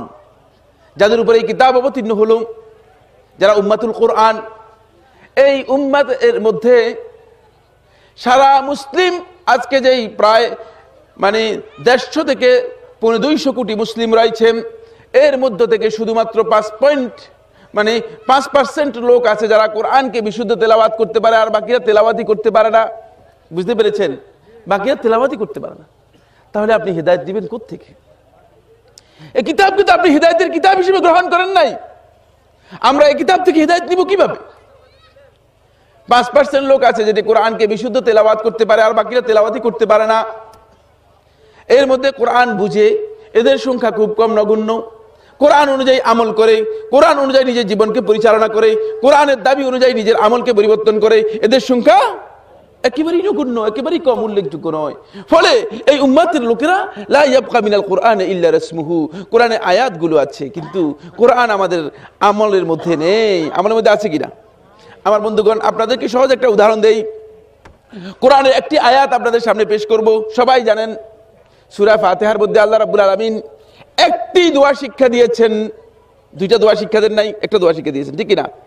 আল্লাহ রাব্বুল আলামিন সূরা ফাতিহার মধ্যে আমাদেরকে একটা দোয়া শিক্ষা দিয়েছেন। এই দোয়াটি শুধুমাত্র আপনার জন্য নয়, শুধুমাত্র আমার জন্য নয়, শুধুমাত্র আলেমদের জন্য নয়, শুধুমাত্র মাশায়েখদের জন্য নয়, শুধুমাত্র সিদ্দিকিন সালেহিনদের জন্য নয়, শুধুমাত্র নবীদের জন্য নয়, গোটা মানব গোষ্ঠীর জন্য, সকলেই এই দোয়ার মধ্যে অন্তর্ভুক্ত। বুঝতে পেরেছেন? দুনিয়ার কোনো দোয়া আল্লাহ রাব্বুল আলামিন বান্দাদের উপর ফরজ করেন নাই। বান্দার উপর কোনো দোয়া ফরজ আছে নাকি? আছে? হ্যাঁ, না। দোয়া করা আপনি করবেন, আল্লাহর কাছে চাইবেন, দোয়া ইবাদত, কোনো সন্দেহ নেই। আবু দাউদের riwayaতের মধ্যে রাসূলুল্লাহ সাল্লাল্লাহু আলাইহি ওয়াসাল্লাম ইরশাদ করেছেন, আর-দোয়া হুয়াল ইবাদা, দোয়া হচ্ছে ইবাদত। কিন্তু দোয়াকে ফরজ করা হয় নাই। একটা দোয়াকে আল্লাহ রাব্বুল আলামিন আপনার উপর প্রতিদিন 17 বার অন্ততপক্ষে ফরজ করে দিয়েছে, সেটা হচ্ছে এই দোয়াটি। বুঝতে পেরেছেন কিনা? প্রত্যেক রাকাতের মধ্যে সূরা ফাতিহার মধ্যে আপনার উপর এই দোয়াটা ফরজ করে দেওয়া হয়েছে। বুঝতে পেরেছেন? এই দোয়া হচ্ছে ইহদিনাস সিরাতাল মুস্তাকিম, হে আল্লাহ আমাদেরকে দেখান as-siratal মুস্তাকিম, সহজ সরল পথ। বুঝতে পেরেছেন কিনা? এই দোয়ার মধ্যে আমরা এই কথা বারবার বলে দিচ্ছি, কিন্তু তারপরেও মুসলিম উম্মাহ সিরাতুল মুস্তাকিমের উপর আছে কিনা, এক পথের উপর আছে কিনা? পথের আর শেষ নেই। যত বুজুর্গ, যত আলেম, যত কুতুব, যত ওলি, যত পীর, তত পথ, ঠিক কিনা? খালি পথ বাড়তেছেই, কমানোর কথা পথ কমবে, আপনার পথ কমে আসবে, কিন্তু আপনার পথ শুধু বাড়তেছেই। বরং আমার বন্ধু বলতেছিলেন যে, বলছে এখন তো, কারণ সবাই তো মুরিদ হয়ে গিয়েছে, এখন মুরিদের তো টান পড়ে গিয়েছে, এজন্য এক মুরিদ নিয়ে দুই পীরের টানাটানি লেগে গেছে। বলেন নাউজুবিল্লাহ। এই পিসাব হুজুর চায় যে আমার মুরিদ হোক, আরেক পিসাব চায় যে আমার মুরিদ হোক। বুঝতে পেরেছেন কিনা? টানাটানি লেগে গিয়েছে। বলেন নাউজুবিল্লাহ। আমার বন্ধুগণ, এদিকে আমি যাব না, এ বিষয়ে আলোচ্য বিষয় নয়। আমি যেটি বলতেছিলাম, আল্লাহ রাব্বুল আলামিনের কাছে আমরা সূরা ফাতিহার মধ্যে বলি, ইয়্যাকা না'বুদু ওয়া ইয়্যাকা নাস্তাঈন, আমরা কেবল আপনার ইবাদত করি, কেবল আপনার কাছেই চাই। ওই যে লোক মসজিদের মধ্যে এই কথা বললো, সেই লোক আবার কবরে গিয়ে সিজদা দিল। সেই লোক কি আসলে এই কথা সত্য বলেছে কিনা? এই আয়াতটা ঠিক আছে কিনা? এই আয়াতের আমল পরিবর্তন হয়েছে কিনা? তার কোনো লাভ হয়নি, কারণ আমরা তো কোরআন অনুযায়ী নিজেদের আমলকে, জীবনকে পরিবর্তন করি না। আমার বন্ধুগণ, যদি ইবাদত একমাত্র আল্লাহ রাব্বুল আলামিনের জন্য করেন, তাহলে দুনিয়ার কোনো ব্যক্তির জন্য ইবাদত করা জায়েজ আছে কিনা? নাই। আল্লাহ তাআলার কাছে যদি চান, দুনিয়ার কোনো ব্যক্তির কাছে চাওয়ার কোনো দরকার আছে কিনা? আল্লাহ রাব্বুল আলামিন যদি আপনাকে দেয়, তাহলে দুনিয়ার কোনো ব্যক্তি সেখানে বাধা দিতে পারবে? কোনো ব্যক্তি বাধা দিতে পারবে না। হাদিসের মধ্যে রয়েছে, স্পষ্ট হাদিসের মধ্যে রয়েছে। তাই আমি বলতেছিলাম আপনাদের সামনে যে বক্তব্যটুকু, সেটি হচ্ছে লা ইয়াবকা মিনাল কুরআন ইল্লা রাসমুহু। কোরআনের শুধুমাত্র আয়াতগুলো পড়বেন। আজকে দেখা যায় একদল লোক শুধু সবিনা খতম আর তেলাওয়াত আর কোরআন খতম, এই খতম খানি আর কোরআন খানি আর কুলখানির মধ্যে কোরআনকে সীমাবদ্ধ করে নিয়েছে, কিন্তু কোরআনকে নিজে পড়ে কোরআন বুঝার চেষ্টা করে না। কোরআনকে বুঝার চেষ্টা করতেছে। ফলে যদি আপনি কোরআন না বুঝেন, আপনি আদৌ, আমার ভাই বন্ধু, আমার বোনেরা, আদৌ আপনি কিন্তু হেদায়েত লাভ করতে পারবেন না। কারণ শয়তান তো আমাদের পিছনে আসে, দুশমন, আমাদেরকে পথভ্রষ্ট করে নিয়ে যাবে, আমাদেরকে হেদায়েতের পথ থেকে অন্যদিকে নিয়ে যাওয়ার জন্য চেষ্টা করবে। তাই লা ইয়াবকা মিনাল কুরআন ইল্লা রাসমুহু মাসাজিদুহুম। এরপর আমার নবী সাল্লাল্লাহু আলাইহি ওয়াসাল্লাম বলতেছেন, যে পয়েন্টটা আমি মূল উদ্দেশ্যে হাদিসটি উল্লেখ করেছি, মাসাজিদুহুম আমিরাতুন ওয়া হিয়া খারাবু মিনাল হুদা। মাসাজিদুহুম আমিরাতুন ওয়া হিয়া খারাবু মিনাল হুদা, যে তাদের মসজিদগুলো বিল্ডিং হয়ে যাবে। এখন আপনি গ্রামের মধ্যে যান, একবারে নির্বিত্ত পল্লী, এমন গ্রাম যেখানে মানুষের চলাফেরার রাস্তা পর্যন্ত নেই, সেখানে গেলেও দেখবেন মসজিদ বিল্ডিং হয়ে গেছে, ঠিক কিনা? মসজিদ বিল্ডিং হয়ে গেছে। মসজিদ মাশাআল্লাহ, কেমন অবস্থা মসজিদের, শান শওকত কি! কোন কোন মসজিদের মধ্যে তো এয়ার কন্ডিশন পর্যন্ত চালু হয়ে গেছে, ঠিক কিনা? মাসাজিদুহুম আমিরাতুন, তাদের মসজিদগুলো বিল্ডিং হবে। ওয়া হিয়া খারাবু মিনাল হুদা, কিন্তু মসজিদের মধ্যে হেদায়েত থাকবে না। মসজিদের ইমাম সাহেব বেদাতি কথা বলেন, মসজিদের মিম্বরে বসে ইমাম সাহেব শিরকি কাজ করতেছেন, মসজিদের খুতবার মধ্যে মিথ্যা কথা বলতেছেন, বলেন নাউজুবিল্লাহ, ঠিক কিনা? এমন এমন খুতবা। আমি মাঝে মধ্যে মানে কোনো কারণে যদি কোনো মসজিদে সালাত আদায় করি, তখন আমার ভয়ে মানে আমার আশঙ্কা হয় যে এই মুহূর্তে আল্লাহর আযাব নাজিল হয়ে যায় কিনা, যে খুতবা দিচ্ছে, নাউজুবিল্লাহ মিন যালিক। কারণ এত মিথ্যাচার আমার আল্লাহ এবং তার রাসূলের নামে করে যাচ্ছে, বলেন নাউজুবিল্লাহ। এখানে উলামায়ে কেরাম আছেন, এই হাদিসের আহলে হাদিস রয়েছেন, মুহাদ্দিসিনে কেরাম রয়েছেন। একটু মেহেরবানি করে আপনারা সামনের দিকে এগিয়ে আসুন, তাহলে আপনারা পেছনে যে সমস্ত ভাইরা আসছেন তাদেরকে বসার জন্য সুযোগ করে দিতে পারবেন। মেহেরবানি করুন। আল্লাহ, একটু কষ্ট হচ্ছে আর কি, আল্লাহর জন্য যদি কষ্ট করেন, আল্লাহ রাব্বুল আলামিন আপনাদেরকে এর জন্য উত্তম যা দেবেন। আপনারা একটু সামনের দিকে এগিয়ে আসুন। আমি বলতেছিলাম আমার বন্ধুগণ, বুখারী শরীফের সর্বপ্রথম ৮৬ হাদিস, আউয়ালু সুলাসিয়াতিল বুখারী, বুখারীর সর্বপ্রথম ৮৬ হাদিস আনাস ইবনে মালিক রাদিয়াল্লাহু তাআলা থেকে বর্ণিত। আনাস ইবনে মালিক রাদিয়াল্লাহু তাআলা বলেন, মান তাকাওয়ালা আলাইয়া মা লাম আকুল বিহি ফালিয়াতাওয়াবা মাকআদাহু মিনান নার। মান তাকাওয়ালা আলাইয়া, যে আমার উপর মিথ্যা আরোপ করলো, এমন কথা আমার উপর আরোপ করে দিল। মান তাকাওয়ালা আলাইয়া, যে আমার উপর এমন কথা মিথ্যা আরোপ করলো, মা লাম আকুল বিহি, যেটা আমি কোনোদিন বলি নাই, আমি বলি নাই, এমন কথা চালিয়ে দিল। আজকে রাসূলের নামে, রাসূল সাল্লাল্লাহু আলাইহি ওয়াসাল্লামের হাদিসের নামে এমন জাল কথা আমাদের সমাজের মধ্যে রয়েছে, যে এই জাল কথার জ্বালায় আজকে সহিহ হাদিসের কোনো সন্ধান পাওয়া যায় না, ঠিক কিনা? সহিহ হাদিসের কোনো সন্ধান পাওয়া যায় না। রাসূলুল্লাহ সাল্লাল্লাহু আলাইহি ওয়াসাল্লাম বলতেছেন, মান তাকাওয়ালা আলাইয়া, যে আমার উপর মিথ্যা আরোপ করলো, মা লাম আকুল বিহি, যেটা আমি বলি নাই, ফালিয়াতাবাওয়া মাকআদাহু মিনান নার, সে যেন জাহান্নামে তার স্থান নির্ধারণ করে নেয়, বলেন নাউজুবিল্লাহ। আচ্ছা বলেন তো, যার ব্যাপারে জাহান্নামের কথা রাসূলুল্লাহ সাল্লাল্লাহু আলাইহি ওয়াসাল্লাম হাদিসের মধ্যে বলেছেন, সে তার জান্নাতের ব্যাপারে কোনো অনিশ্চয়তা আছে না নিশ্চয়তা আছে? কোনটা? তার জান্নাতের বিষয়টি, জাহান্নামের বিষয়টি নিশ্চয়তা হয়ে গিয়েছে, নিশ্চিত হয়ে গিয়েছে। তাই কোনো ভাই বন্ধু রাসূলের নামে এই ধরনের কথা চালাবেন না, মেহেরবানি করে। রাসূলুল্লাহ সাল্লাল্লাহু আলাইহি ওয়াসাল্লাম বলতেছেন, লা ইয়াবকা মিনাল কুরআন ইল্লা রাসমুহু মাসাজিদুহুম আমিরাতুন ওয়া হিয়া খারাবু মিনাল হুদা। মসজিদে যান, ইন্না লিল্লাহি ওয়া ইন্না ইলাইহি রাজিউন। আলেমদেরকে লক্ষ্য করবেন, মসজিদের ইমাম তিনি মসজিদের মধ্যে বেদাত করতেছেন, মসজিদের খতিব সাহেব তিনি খুতবার মধ্যে রাসূলের উপর মিথ্যা আরোপ করতেছেন। সব মিলিয়ে আমার বন্ধুগণ, এখানে হেদায়েত পাওয়া খুব কঠিন হয়ে গিয়েছে। কোরআন থেকে আলোচনা হয় না, আলোচনা হয় ফালতু বই থেকে। বুঝতে পেরেছেন কিনা? খাবনামার বুঝে না কি কি নামা আছে, কতগুলো বই, আল্লাহ মাফ করুক আমি এগুলো নামও জানি না, এই ধরনের কিছু বই দিয়ে গাল গল্প দিয়ে তারপরে মসজিদগুলোতে আলোচনা হয়, ঠিক কিনা? আপনারা কি মনে করেন? কেন আপনারা কি হাদিসের কিতাব দেখেন না? হাদিসের কিতাবগুলো তো আছে আমাদের মাদ্রাসাগুলোতে, হাদিসের সমস্ত কিতাবগুলো রয়েছে, কুতুবুস সিত্তা রয়েছে, সহিহ বুখারী রয়েছে, সহিহ মুসলিম রয়েছে, সহিহ কিতাবগুলো রয়েছে, মিশকাত রয়েছে, মিশকাত শরীফ রয়েছে, রিয়াদুস সালেহিন রয়েছে, হাদিসের অসংখ্য কিতাব রয়েছে। এখন হাদিসের একটা কিতাব এনে তো আপনি পড়তে পারেন, যদি আপনার কাছে অনেক বেশি জ্ঞানের প্রয়োজন নেই, অনেক বেশি হিদায়াতের জন্য অনেক বেশি জ্ঞানের প্রয়োজন নেই। আমার বন্ধুগণ, যে বিষয়টা আমি বলতেছিলাম, মাসাজিদুহুম আমিরাতুন ওয়া হিয়া খারাবুম মিনাল হুদা, মসজিদগুলো হিদায়াত থেকে মাহরুম হয়ে যাবে। ফলে দেখা যায় যে মসজিদে যাই আমরা হিদায়াতের জন্য, কিন্তু মসজিদ থেকে আমরা বেদাত নিয়ে ফিরে আসতেছি, ঠিক কিনা? মসজিদ থেকে আমরা বেদাত নিয়ে ফিরে আসছি, নাউযুবিল্লাহি মিন যালিক। মাসাজিদুহুম আমিরাতুন ওয়া হিয়া খারাবুম মিনাল হুদা। এরপর আমার নবী সাল্লাল্লাহু আলাইহি ওয়াসাল্লাম যে কথাটি বলতেছেন, আমার বন্ধুগণ, সমস্ত হাদিসের কিতাবের যদি আপনি দেখেন, সেখানে আলেমদের মর্যাদা দেওয়া হয়েছে, আলেমদের শ্রেষ্ঠত্বের কথা বলা হয়েছে, আলেমদের মর্যাদার কথা বলা হয়েছে সমস্ত হাদিসের কিতাবের মধ্যে। এর আগে আমার আল্লাহ সুবহানাহু ওয়া তাআলা কোরআনের মধ্যে আলেমদের মর্যাদার কথা বলেছেন। আল্লাহ রাব্বুল আলামিন কোরআনের মধ্যে ইরশাদ করেন, ইন্নামা ইয়াখশাল্লাহা মিন ইবাদিহিল উলামা। আল্লাহ সুবহানাহু ওয়া তাআলা ইরশাদ করেন যে আমার বান্দাদের মধ্যে, আল্লাহর বান্দাদের মধ্যে শুধুমাত্র আলেমরাই আল্লাহকে ভয় করে। বলেন সুবহানাল্লাহ। যদি কোরআনের মধ্যে আলেমদের মর্যাদার উপর, ইলমের মর্যাদার উপর যদি কোরআনের মধ্যে এই আয়াতটি ছাড়া আর একটি আয়াতও না থাকতো, তাহলে এই আয়াতটি আলেমদের মর্যাদার জন্য যথেষ্ট এবং অতিরিক্ত হয়ে যেত। বলেন সুবহানাল্লাহ। এই আয়াতের মধ্যে আল্লাহ রাব্বুল আলামিন আলেমদের এত বেশি মর্যাদা দিয়েছেন, বুঝতে পেরেছেন কিনা? যে আল্লাহকে শুধু ভয় করে কারা? আলেমরাই। এত বেশি মর্যাদা আল্লাহ তাআলা দিয়েছেন। তারপরে আল্লাহ রাব্বুল আলামিন কোরআনে কারীমের মধ্যে ইলম এবং আলেমদের মর্যাদার উপর সর্বমোট 14টি আয়াত আলোচনা করেছেন, একটি দুটি নয়, বুঝতে পেরেছেন কিনা? এই বিষয় আমার আলোচ্য বিষয় নয়। আমি যেটি বলতেছিলাম, আলেমদের এই মর্যাদার ব্যাপারে আমার নবী সাল্লাল্লাহু আলাইহি ওয়াসাল্লাম হাদিসের মধ্যে বলেছেন, হাদিসের মধ্যে বলেছেন যে সমুদ্রের মাছ পর্যন্ত তাদের জন্য দোয়া করে, সমুদ্রের মাছ পর্যন্ত তালেবে ইলমের জন্য দোয়া করতে থাকে, পিঁপড়া গর্তের মধ্য থেকে দোয়া করতে থাকে। এত সম্মান তাদের দেওয়া হয়েছে, এত মর্যাদা। মর্যাদার কথা আমার নবী সাল্লাল্লাহু আলাইহি ওয়াসাল্লাম তালেবে ইলমের মর্যাদার কথা এভাবে বলেছেন। এবং রাসূলুল্লাহ সাল্লাল্লাহু আলাইহি ওয়াসাল্লাম তাদেরকে মারহাবান, তাদেরকে স্বাগত জানাতেন।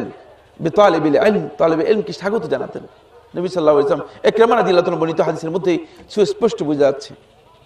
আমার বন্ধুগণ, এত সত্ত্বেও এই হাদিসের মধ্যে আমার নবী সাল্লাল্লাহু আলাইহি ওয়াসাল্লাম বলতেছেন, খুব ভালো করে শুনেন, খুব ভালো করে শুনেন।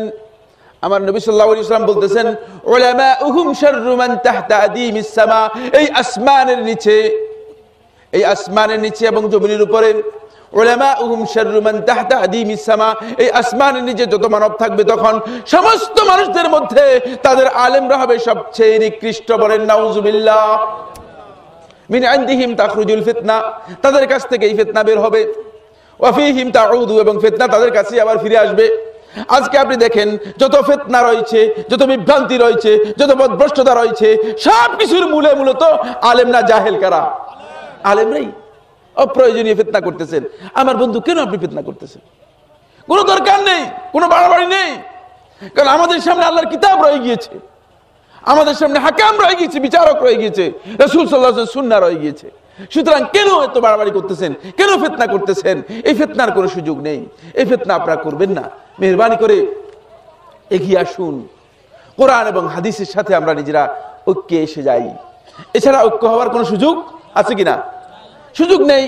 কারণ হচ্ছে এই মানদণ্ড আল্লাহ রাব্বুল আলামিন কোরআনের মধ্যে বলে দিয়েছেন। সূরা আন-নিসা 59 নম্বর আয়াতের মধ্যে, কত নম্বর আয়াত? সূরা আন-নিসা 59 নম্বর আয়াতের মধ্যে আল্লাহ সুবহানাহু ওয়া তাআলা স্পষ্ট করে দিয়েছেন।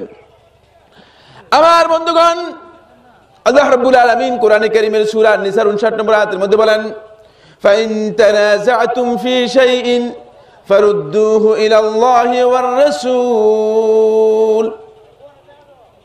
আমার আল্লাহ তাআলা বলতেছেন, ফাইন তানাযা'তুম ফি শাই, যদি কোনো বিষয়ে তোমরা পরস্পর মতবিরোধ করো, পরস্পরের মধ্যে ঝগড়া হয়, বিবাদ হয়, পরস্পরের মধ্যে যদি কোনো বিষয়ে বিতর্ক হয়, মতবিরোধ হয়, মতবিরোধ হতেই পারে। একজন আলেমের সাথে আমার মতবিরোধ হতে পারে না? হতে পারে। অস্বাভাবিক কিছু নেই। আপনার বক্তব্যের সাথে আমি সব কথায় একমত হতে হবে এটা বাধ্যতামূলক নয়। মানুষের তবিয়ত এমন নয়, মানুষের প্রকৃতি, মানুষের স্বভাবের মধ্যে সৃষ্টিগতভাবে মানুষের মধ্যে মতবিরোধের একটা বৈশিষ্ট্য রয়েছে। বুঝতে পেরেছেন কিনা? মতবিরোধের একটা বৈশিষ্ট্য রয়েছে। ফলে আপনি মুরগি খেতে পছন্দ করেন, আবার আমি মুরগি খেতে পছন্দ করি না, রুচির মধ্যে পার্থক্য রয়েছে। সব দিক থেকে আমার বন্ধুগণ, মানুষের স্বভাবজাত একটি বিষয় হচ্ছে মানুষের মধ্যে মতবিরোধ হতে পারে। আর এই দ্বীনের বিষয় নিয়েও মতবিরোধ হবে। যেহেতু মতবিরোধ হবে, আমার আল্লাহ রাব্বুল আলামিন জানেন, এজন্য এই মূলনীতি দিয়েছে মতবিরোধের জন্য। মতবিরোধ কিভাবে অপনোদন হবে, কিভাবে আমরা নিজেদেরকে মতবিরোধ থেকে ফিরিয়ে আনতে পারবো, এর জন্য আমার আল্লাহ সুবহানাহু ওয়া তাআলা মতবিরোধ থেকে দূরে সরানোর জন্য আমাদেরকে মূলনীতি দিয়েছেন। আল্লাহ রাব্বুল আলামিন বলেন, ফাইন তানাযাতুম ফি শাইইন, যদি কোনো একটি বিষয়ে তোমাদের মতবিরোধ হয়ে যায়, কোনো একটা ব্যাপারে যদি তোমাদের মধ্যে ঝগড়া বিবাদ হয়ে যায়, কোনো একটা ব্যাপারে যদি তোমাদের মধ্যে মতনৈক্য হয়, তাহলে ফারুদ্দুহু ইলাল্লাহি ওয়ার রাসূল, তাহলে তোমরা সেটা আল্লাহ এবং তার রাসূলের কাছে ফিরিয়ে দাও। আল্লাহর কাছে ফিরিয়ে দাও এর অর্থ কি? এর অর্থ হচ্ছে আল্লাহর কিতাবের কাছে নিয়ে আসতে হবে। কোথায় আনতে হবে? আল্লাহর কিতাবের কাছে আনতে হবে। আল্লাহর কিতাবের কাছে এর ফয়সালা নিতে হবে। ফারুদ্দুহু ইলাল্লাহি ওয়ার রাসূল, রাসূলের কাছে নিয়ে আসার অর্থ হচ্ছে রাসূলুল্লাহ সাল্লাল্লাহু আলাইহি ওয়াসাল্লামের সহিহ হাদিসগুলোর কাছে আনতে হবে। কোথায় আনতে হবে? রাসূল সাল্লাল্লাহু আলাইহি ওয়াসাল্লামের সহিহ হাদিসগুলোর কাছে আনতে হবে। এখন এটা কিভাবে সম্ভব? আপনি বলবেন যে না, আমি এখানে যেতে চাই না, আমার পীর সাহেব হুজুরের কাছে নিয়ে যেতে চাই। সমাধান হবে কিনা? আপনি বলবেন যে না, আমার মুরব্বী হুজুরের কাছে নিয়ে যেতে চাই। সমাধান হবে কিনা? আপনি বলবেন যে না, আপনার এই কথা আমি একমত হলাম না, আমি কুতুবুল আকতাবের কাছে নিয়ে যেতে চাই। সমাধান হবে কিনা? আপনি বললেন না, আমার মুরব্বী কাছে আমি নিয়ে যাব, তাহলে সমাধান হবে কিনা? আমার বন্ধুগণ, কিয়ামত পর্যন্ত এই মতবিরোধ, এই যে মত পার্থক্য রয়েছে, এই যে ঝগড়া বিবাদ রয়েছে, যদি কেউ সুনির্দিষ্ট কোনো ব্যক্তিকে নির্ধারণ করে নেয়, কিয়ামত পর্যন্ত এর সমাধান হবে না। সমাধান হবে না, কিয়ামত পর্যন্ত হবে না। শুধু একটি সমাধান, যেটি আল্লাহ রাব্বুল আলামিন এই আয়াতের মধ্যে বলে দিয়েছেন, ফারুদ্দুহু ইলাল্লাহি ওয়ার রাসূল, আল্লাহ এবং তার রাসূলের কাছে নিয়ে আসো। কিন্তু আল্লাহ এবং তার রাসূলের কাছে নিয়ে আসার ব্যাপারটা একটু কঠিন। কারণ কি? কারণ হচ্ছে, আপনারা ভালো করে বুঝেন, এখন আলেমরা বিভিন্ন ঘরানায় বিভক্ত হয়ে গিয়েছে। বলেন নাউজুবিল্লাহ। ইসলামের আলেম পাবেন না, খুব কম। কোরআন হাদিসের আলেম খুব কম। কেউ বলতেছে আমি এই পক্ষের আলেম, কেউ বলছে আমি ওই পক্ষের আলেম। বিভিন্ন পক্ষ তৈরি করেছে। পাবলিকরা বিভিন্ন ঘরানায় বিভক্ত হয়ে গিয়েছে, বিভিন্ন গ্রুপে বিভিন্ন মুরিদে বিভক্ত হয়ে গিয়েছে। এখন কাউকে আপনি খালি পাবেন না, ওপেন পাবেন না।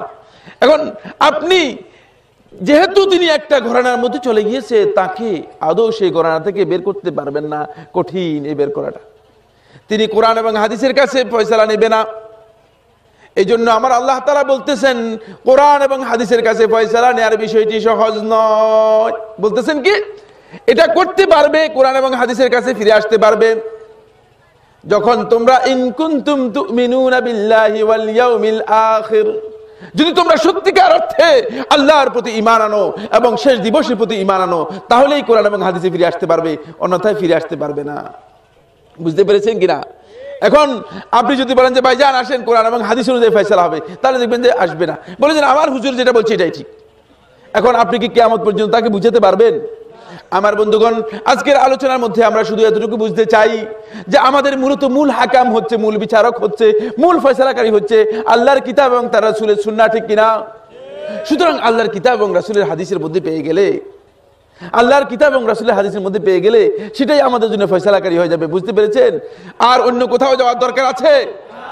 আমি সাইফুল্লাহর কাছে আসার দরকার নেই, আপনি শেখ আকরামুজ্জামানের কাছে যাওয়ার দরকার নেই, ডক্টর মঞ্জুর এলাহির কাছে যাওয়ার দরকার নেই, অমুক হুজুরের কাছে যাওয়ার দরকার নেই, অমুক পীর সাহেবের কাছে যাওয়ার দরকার নেই, অমুক মুরব্বির কাছে যাওয়ার দরকার নেই। আল্লাহর কিতাব এবং তার রাসূলের হাদিসের মধ্যে পেয়ে গেলেই যথেষ্ট। বুঝতে পেরেছেন কিনা? এখন আমাদেরকে যেতে হবে এখানেই, এখানেই আমাদেরকে যেতে হবে। আসুন, তাই আমি আপনাদের সাথে এই আলোচনার শুরুতেই বলেছি যে মুসলিম উম্মাহ আজকে এক অন্ধকারাচ্ছন্ন অবস্থার মধ্যে আছে। এই অন্ধকার কেন তৈরি হলো? অন্য কোনো কারণ নেই, একটাই কারণ, আমার নবী সাল্লাল্লাহু আলাইহি ওয়াসাল্লাম কি এই দ্বীনের উপর অস্পষ্ট কথা রেখে গেছেন? আপনারা মনে করেন কিনা? না। সুনান ইবনে মাজার সহিহ হাদিসের মধ্যে রাসূলুল্লাহ সাল্লাল্লাহু আলাইহি ওয়াসাল্লাম ইরশাদ করেন, তারাকতুকুম আলা বাইদা লাইলুহা কানাহারিহা লা ইয়াজিগু আনহা ইল্লা হালিক। সহিহ হাদিসের মধ্যে রয়েছে, ইবনে মাজার মুকাদ্দিমার মধ্যে দেখবেন উলামায়ে কেরাম এখানে আছেন, একেবারে শুরুতেই ইবনে মাজার মধ্যে, তারাকতুকুম আলা বাইদা, তোমাদেরকে শুভ্র সুন্দর উজ্জ্বল দ্বীনের উপর রেখে যাচ্ছি। আমাদের এই দ্বীনের মধ্যে কোনো অস্পষ্টতা নেই। কেউ যদি দাবি করে যে 30,000 জাহিরি 60,000 বাতিনি, সে কি সত্য বলতেছে কিনা? আপনারা কি মনে করেন সত্য বলতেছে? মিথ্যা কথা। আমার নবী সাল্লাল্লাহু আলাইহি ওয়াসাল্লাম কখনো কোনো কথাকে উজ্জ্বল স্পষ্ট করে যান নাই। সাহাবীরা এই দিন সম্পর্কে স্পষ্ট জেনে গিয়েছেন। প্রত্যেকটি বিষয় সম্পর্কে রাসূলুল্লাহ সাল্লাল্লাহু আলাইহি ওয়াসাল্লাম তার ইন্তেকালের আগে যখন জানিয়ে দিলেন, বিদায় হজে রাসূলুল্লাহ সাল্লাল্লাহু আলাইহি ওয়াসাল্লাম একজন, দুইজন, তিনজন নয়, 1000, 2000, 3000 নয়, আল্লাহ রাসূল সাল্লাল্লাহু আলাইহি ওয়াসাল্লাম 1,14,000 সাহাবীকে সামনে রেখে রাসূলুল্লাহ সাল্লাল্লাহু আলাইহি ওয়াসাল্লাম বললেন, আমি কি তোমাদের কাছে আল্লাহর রিসালাতের দায়িত্ব পৌঁছাতে পারলাম কিনা? তখন সাহাবীরা বললেন, নাম হে আল্লাহ রাসূল সাল্লাল্লাহু আলাইহি ওয়াসাল্লাম, আপনি আপনার দায়িত্ব পৌঁছাতে পেরেছেন। তখন আল্লাহুম্মা শাদ, হে আল্লাহ আপনি সাক্ষী থাকুন যে আমি আমার দায়িত্ব পৌঁছে গেছি, ঠিক কিনা? সুতরাং এখানে কোনো ব্যক্তি এই কথা বলার সুযোগ নেই যে রাসূলুল্লাহ সাল্লাল্লাহু আলাইহি ওয়াসাল্লাম দিনটাকে অপরিপূর্ণ রেখে গেছেন আর আমি এসে এটাকে পরিপূর্ণ করে যাচ্ছি। এরকম ব্যক্তি এই পৃথিবীতে কেউ আছে? কেউ হতে পারবে? এটা তার দিন হতে পারে, তার তৈরি করা দিন হতে পারে। মুহাম্মদ রাসূলুল্লাহ সাল্লাল্লাহু আলাইহি ওয়াসাল্লাম যে দিনের উপর রেখে গেছেন সেই দিন হতে কোনো দিন হতে পারে না। এজন্য ইমাম মালিক রাহমাতুল্লাহ খুব সুন্দর কথা বলেছেন, খুব সুন্দর কথা বক্তব্য দিয়েছেন। ইমাম মালিক রাহমাতুল্লাহ বলেন, মান ইবতাদা ফিদ দীনি বিদআতান আও মান আহদাসা ফিদ দীনি মুহদাসান, যে দিনের মধ্যে কোন একটা বিদআত আবিষ্কার করলো, দিনের মধ্যে নতুন একটা বিষয় বিদআত হিসেবে আবিষ্কার করে দিল, ঢুকিয়ে দিল। বিদআত আপনারা বুঝেন তো, বিদআত কাকে বলা হয়? বিদআত হচ্ছে ইবাদতের নামে দ্বীনের মধ্যে নিজের পক্ষ থেকে এমন কিছু কথাকে জড়িয়ে দেয়া যেগুলো রাসূলুল্লাহ সাল্লাল্লাহু আলাইহি ওয়াসাল্লাম হাদিসের মাধ্যমে অনুমোদন দেয়নি। বুঝতে পেরেছেন কিনা? এমন কথা যে ব্যক্তি দ্বীনের মধ্যে তৈরি করে দিল, দ্বীনের মধ্যে যে ব্যক্তি বিদআত কি করলো, উদ্ভাবন করলো, বিদআত তৈরি করে নিল। রাসূলুল্লাহ সাল্লাল্লাহু আলাইহি ওয়াসাল্লাম বলতেছেন, ইমাম মালিক রাহমাতুল্লাহ বলতেছেন, মানে ইবতাদা ফি দ্বীনি বিদআতান, যে দ্বীনের মধ্যে বিদআত তৈরি করে নিল, ফাকান্নামা জাআমা আন্না মুহাম্মাদান খানা ফির রিসালা, সেই ব্যক্তি এই ধারণা পোষণ করলো যে মুহাম্মদ সাল্লাল্লাহু আলাইহি ওয়াসাল্লাম দ্বীনের দায়িত্ব পালনের ক্ষেত্রে খেয়ানত করেছে, পরিপূর্ণ আদায় করেনি। আমি আল্লাহ রাব্বুল আলামিনের পক্ষ থেকে এই দ্বীনকে পরিপূর্ণ করে দিলাম। বলেন নাউজুবিল্লাহ। এত বড় ধারণা, এত বড় স্পর্ধা। মুহাম্মদ সাল্লাল্লাহু আলাইহি ওয়াসাল্লাম এই দ্বীনকে পরিপূর্ণ করেছেন। শুধু পরিপূর্ণ করেছেন তা নয়, বরং আল্লাহ রাব্বুল আলামিনের পক্ষ থেকে এই দ্বীনের পরিপূর্ণতার উপর আয়াত অবতীর্ণ হয়েছে। বুঝতে পেরেছেন কিনা? আয়াত অবতীর্ণ হয়েছে। সূরা আল মায়েদার মধ্যে আল্লাহ সুবহানাহু ওয়া তাআলা ইরশাদ করেন, আল-ইয়াওমা আকমালতু লাকুম দীনাকুম ওয়া আতমামতু আলাইকুম নি'মাতি ওয়া রাদিতু লাকুমুল ইসলাম দীনা, আজকের এই দিনে তোমাদের দিনকে আমি পরিপূর্ণ করে দিলাম। সুতরাং কোনো ব্যক্তির দরকার নেই, আল্লাহ তাআলা এই দিনকে পরিপূর্ণ করে দিয়েছেন, ঠিক না? কে পরিপূর্ণ করেছেন? আল্লাহ রাব্বুল আলামিন পরিপূর্ণ করে দিয়েছেন। কোনো ব্যক্তির প্রয়োজন আছে যে তার পক্ষ থেকে এই দিনকে পরিপূর্ণ করে দেবে? বন্ধুগণ, তাই আমি বলতেছিলাম যে ইসলাম কিন্তু মানে ইসলামের ব্যাপারে মানে কোনো ব্যক্তি নিজের পক্ষ থেকে কোনো কিছু তৈরি করে দিয়ে ইসলামের মধ্যে এই যে ফিতনা বৃদ্ধি করতেছি, এই ফিতনা বাড়াতেই পারবো, কিন্তু সত্যিকার হেদায়েতের আলো দিতে পারবো না, সত্যিকার হেদায়েতের আলো দিতে পারবো না।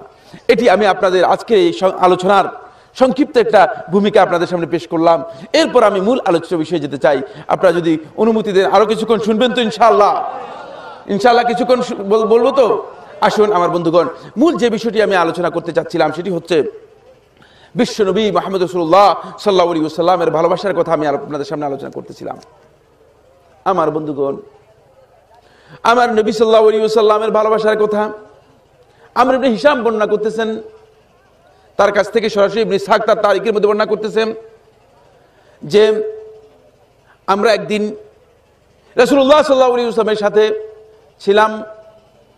এমন সময় ইবনুল খাত্তাবকে আপনারা জানেন, ওমর ইবনুল খাত্তাব রাদিয়াল্লাহু তাআলা আনহু, যিনি সর্বপ্রথম ব্যক্তি আমিরুল মুমিনিন লকব পেয়েছেন, সর্বপ্রথম আমিরুল মুমিনিন লকব পেয়েছেন।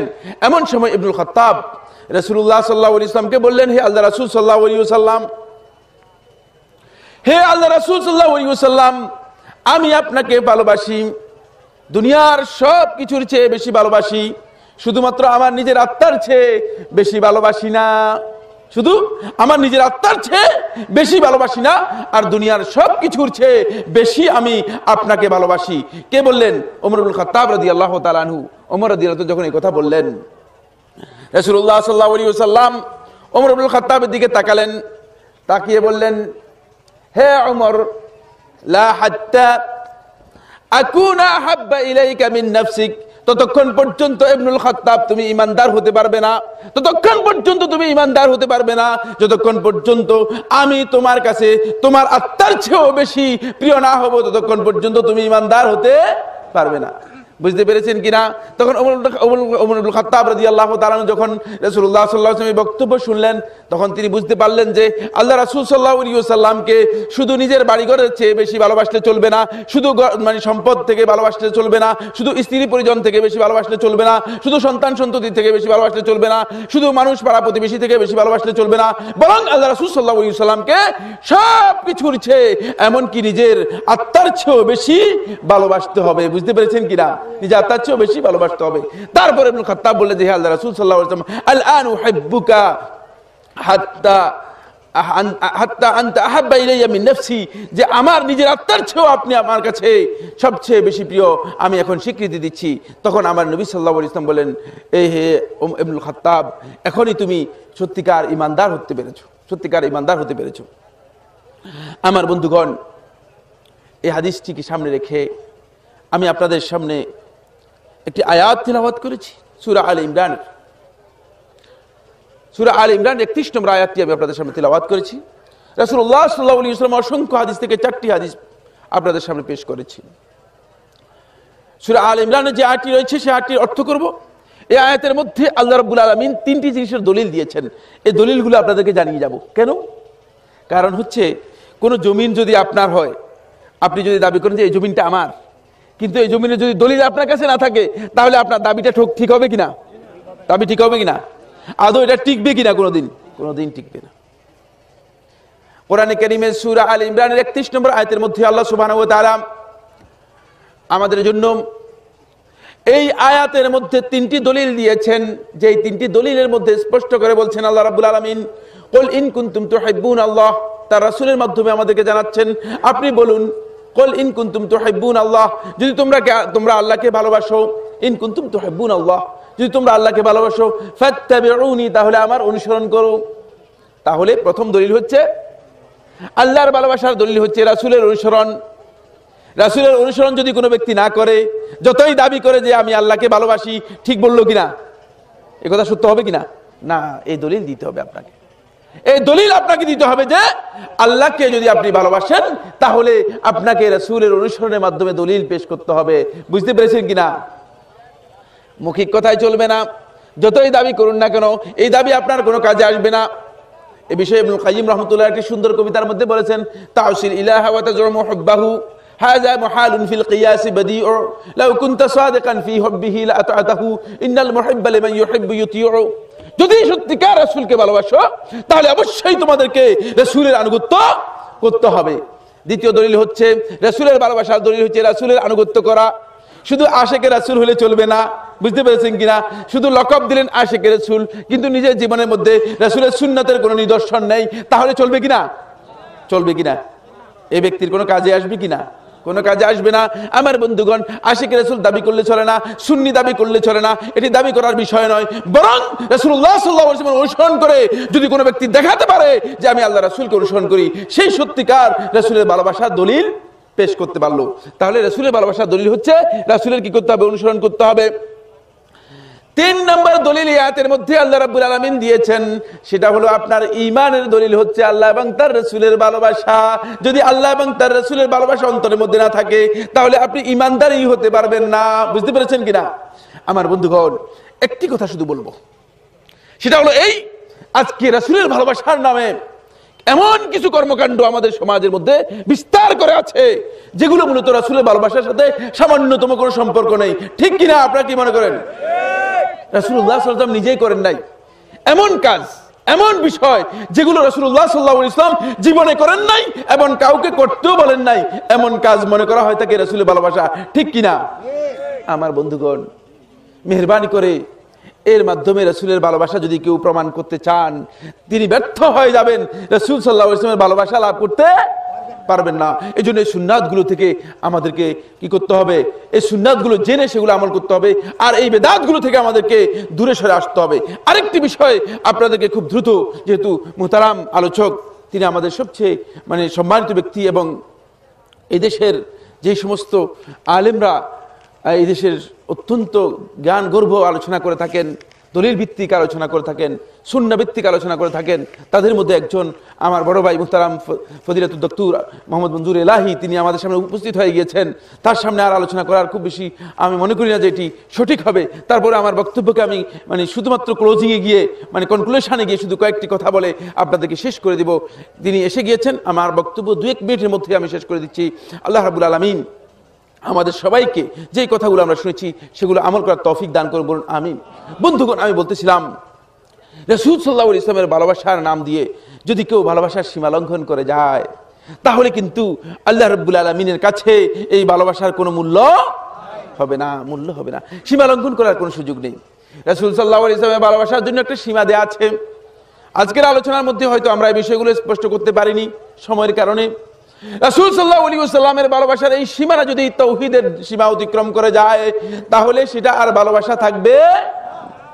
আল্লাহ রাব্বুল আলামিনের কোন হক রাসূলকে যদি দিয়ে দেন, তাহলে আর রাসূল সাল্লাল্লাহু আলাইহি ওয়াসাল্লামের ভালোবাসা থাকবে? ভালোবাসা থাকবে না, বরং সেটা পথভ্রষ্টতা হয়ে যাবে, বিভ্রান্তি হয়ে যাবে। রাসূলকে হাজির নাজির বলে দিলেন।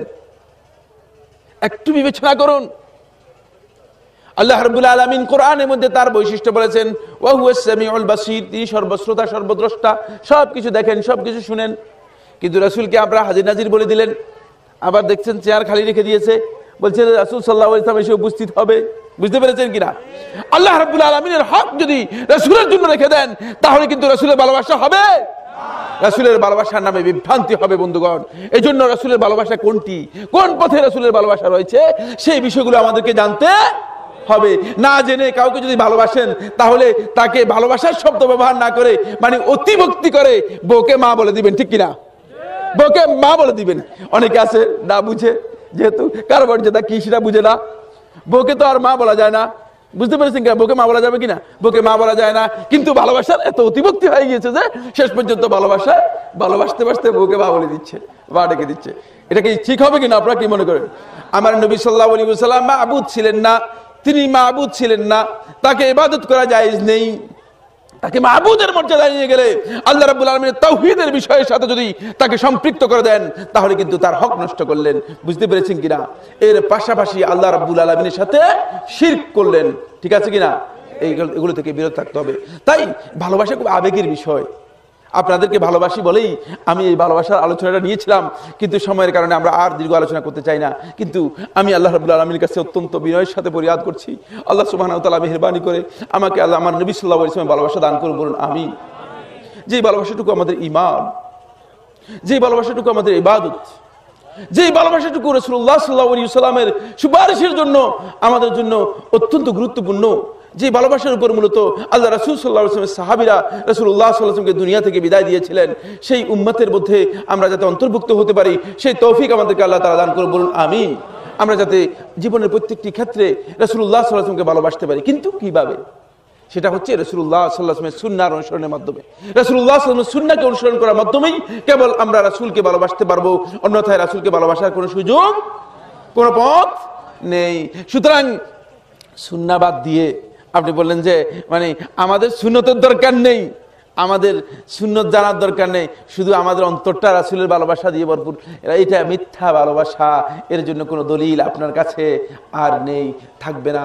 এজন্য বন্ধুগণ, এই ভালোবাসার দলিলগুলো, 3টি দলিলের কথা বলেছি, এই দলিলগুলো তৈরি করুন। আল্লাহ তাআলা আমাদের সবাইকে কবুল করুন। যে কথাগুলো আমি বললাম কোরআন এবং হাদিস অনুযায়ী যদি সেগুলো সহিহ হয়ে থাকে, আমাকে সহ আপনাদের সবাইকে আমল করার তৌফিক দান করুন। হাযা ওয়া আখিরু দাওয়ানা আলহামদুলিল্লাহি রাব্বিল আলামিন।